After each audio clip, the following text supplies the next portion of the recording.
All right, guys, welcome back to the Bloodbath channel. Today we're out in the shop again working on the car. We're waiting on the engine to come back from Michael Hicks, so hopefully maybe later this week we'll be able to pick the block up, get it together this weekend. But in the meantime, I'm gonna put a dump valve on the transmission. I haven't had one up to this point. Run a Cameron's converter that Byron spec'd out for me, and man, it's been incredible, but we've had to tighten it up a bunch to try to get it to hold what, this 118 will put out. So in turn, that makes it tough to spool up because the 118 is, huge for a 400-inch engine to begin with. So, I mean, in true Bloodbath fashion, obviously, I didn't just buy someone's dump valve kit. We bought some parts off Amazon and built our own, basically. We bought a steam solenoid, a 12-volt steam solenoid that we have used in the past successfully as a dump, and just plumbing it into the system. I'll show you guys underneath what it looks like exactly and how we got it mounted, and then I'll show you how we set it up in the Holley here in a few minutes. So you can see here, my got trans line and stuff ran everywhere, so I had to rearrange some stuff. Got a charge pressure sensor here. Low Dollar Motorsports, look them up. So here's our steam valve that we bought off of Amazon. I think it was about $31 probably. And basically what you're gonna do is your converter charge pressure here, the line coming from the transmission, they're all a little different, but this is your cooler circuit. Pretty much this is your line for your cooler circuit. So we're gonna tap into that. It's gonna come down to here on the solenoid. And when we activate the solenoid on the trans brake, it'll bypass that circuit and just dump it right back into the pan. And that will bleed off a lot of converter pressure, depending on your converter application and what type of converter you run. They're more effective on some than others, depending on the actual converter construction. But if you have a converter that has a lot of charge pressure on the trans brake, this will tend to free them up quite a bit. So I've got that mounted here, and got me some fittings from Lowe's. Basically, I just directly mounted it to the pan, hard mounted it. I got it wired up. I got to get a hose to connect here and go up to this T on the line, but we're going to use that to bleed off pressure. You could also regulate how much it bleeds off. You can put a jet in here. I have successfully drilled these fittings and put a nitrous jet in there. It's really easy to change, and if you want to change how much it bleeds off, if you don't want it just to dump everything, you can change it to where it'll just free the converter up a little bit. Maybe you want to leave it on after trans brake release to soften the hit on the converter if it's super tight. Some of them you can successfully pulse. I don't know about this solenoid if you can pulse it, but you can always regulate it to where it only dumps so much. So we got that thing all mounted up today, and I just waiting on a hose to come. I should have a hose this afternoon. My son-in-law went to the hydraulic store and just got me a hose made up, so relatively easy. And we're gonna tap that in, and we'll have some test data here when we get the engine back together, hopefully, and see how much of a difference it makes. And then I'll show you here in just a second how I set it up in the Holley and a couple different ways you can go about doing it.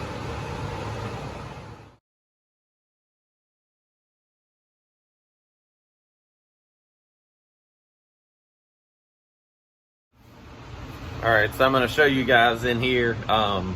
This is going to be a shock for a lot of you guys probably, but I want to show you how I wired this thing in. Basically, I have a painless relay center on the car, and I wired it to the painless relay center, and I'm going to use the ECU to trigger the relay. You could probably directly drive that solenoid with the ECU, because it says it only draws like 1.6 amps, but I don't want to take a chance and burn an output on the ECU for any reason, so I just run it through a relay, and I'll trigger the relay with an output from the ECU. So as you guys can see, my good buddy Devin Vanderhoof did not wire my car for me. So this is my nightmare right here. But I will say this junk has been almost bulletproof wiring wise, knock on wood. You know, it'll probably fail me now multiple times, but so I just wired in to one of the, right here's the wire for the solenoid, and I just wired the trigger wire off of the box to an output on the ECU. But as you can see, you know, my race car gets absolutely neglected. Like anything I do for customers, you know, takes all my time basically. So this thing has just been slapped together and changed multiple times, moved all this stuff around, moved the board, like rewired half the car with it in the car, just troubleshooting problems, adding stuff and stuff like that. You know, it doesn't look great, but it functions at least. So I would love to have a nice wiring job, but I don't have the time or the patience for it. So for now, this is what it is, and until it fails, probably this is what it will be, because I spent too much time working on everything else to try and make the car faster. And so I'll show you guys in the Holley how I have it configured. All right, so now we're just going to configure the dump valve in the Holley real quick. So we're just going to create a dump, 12 volt. We're going to enable it, and then we will go over here and configure. So we have multiple ways we can do this. We'll do a couple of triggers.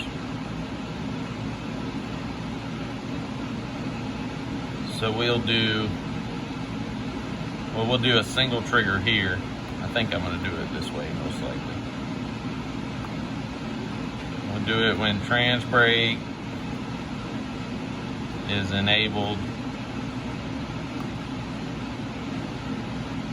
and we'll say we'll activate when we're going to do 2 activations here. We will do when RPM is above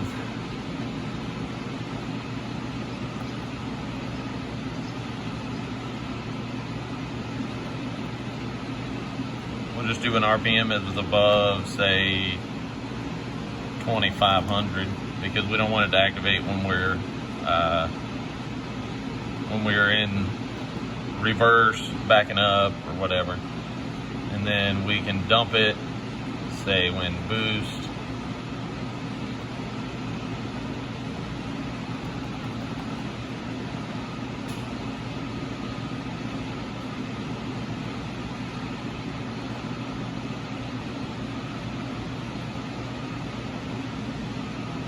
Go.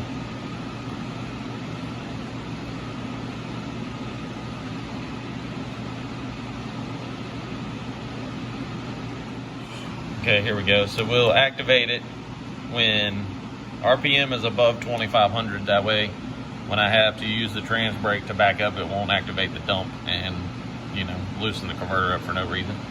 So we'll activate it when RPM is above 2500 and when boost is below 12 psi. So if you're on the trans brake above 2500, below 12 psi, it will activate. So that will turn it off on the trans brake when it gets to 12 pounds. Now, you know, you have other options also. You could activate it by RPM. You could have it deactivate at, say, 5,000 RPMs if you launch at 4,200 and you want to soften the blow on the converter. Or you could, there's a million different ways that, you know, you guys familiar with Holley, you could activate it by time to where it doesn't turn off until a certain amount of time after the trans brake release. You know, there's pretty much infinite options in the Holley system to activate or deactivate a dump. You could even pulse it, you know, depending on what type of solenoid you have. I don't know if it would pulse that one or not. I'd have to test it.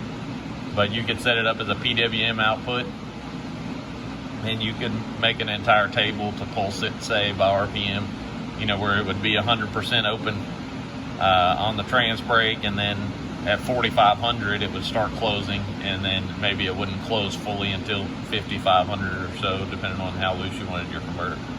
But there's infinite options basically in the Holley, and it, you know, you can just like anything else, you know, on a race car, you got to test it and see exactly what it needs and what the engine likes, what the converter combination likes. They're all different.